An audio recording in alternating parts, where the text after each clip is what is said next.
Many people begin work in Family Tree expecting to see, or at least enter information on, all of their known relatives.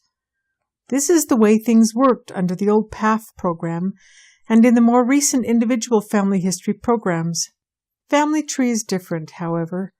Since it is a collaborative tree, information in the system is designed to be viewed and modified by everyone.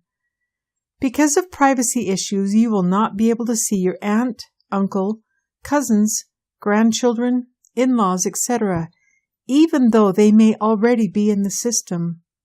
Family Tree is designed for deceased persons, not living. There are a couple of minor exceptions to the not entering living persons rule. They are, when you need to link through a living person to connect to a deceased individual, add the living person.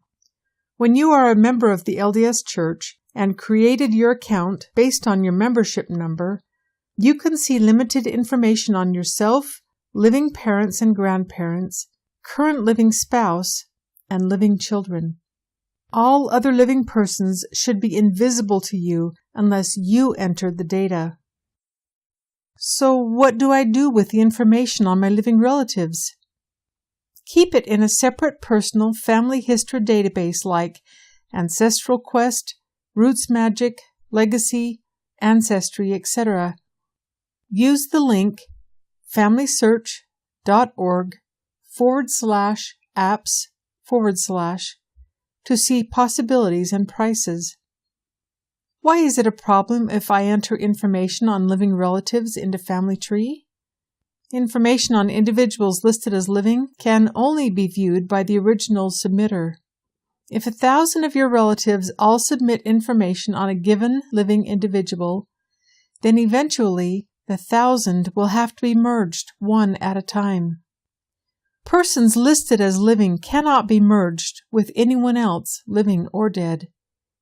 If you die before entering death information on a living individual, then your information for that person will not be visible to others until 110 years after the recorded birth date of that individual.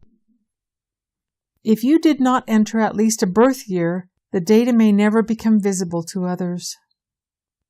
Sources cannot be attached to living persons, making duplications even more probable. If I have a strong reason to believe that a relative is deceased, but do not yet have the death date, I can list the individual as living and continue to search the records for death information. Once I find evidence of death, I can edit to change the individual to deceased, add death information, and attach the sources. The system automatically assumes that persons born more than 110 years ago are deceased, and the information on that individual is made public. If I discover that someone listed as deceased in Family Tree is really living, what can I do? Send an email to FamilySearchSupport.com. Provide the name, ID number, the address where the person is currently living, your relationship to this person, and request that they be hidden on Family Tree. Can I delete someone from Family Tree? Only if you are the one who entered this person into Family Tree. No other major changes have been made to the individual data, and the original data entry was done very recently. Merging is the normal way that individuals are removed from Family Tree. My grandfather has died, but still appears as living in Family Tree, and the system will not let me enter his death information. Why? Persons whose data was generated from LDS Church records can only be changed from modifications to LDS Church records. The death is normally entered by the ward membership clerk. Contact him to have the data updated.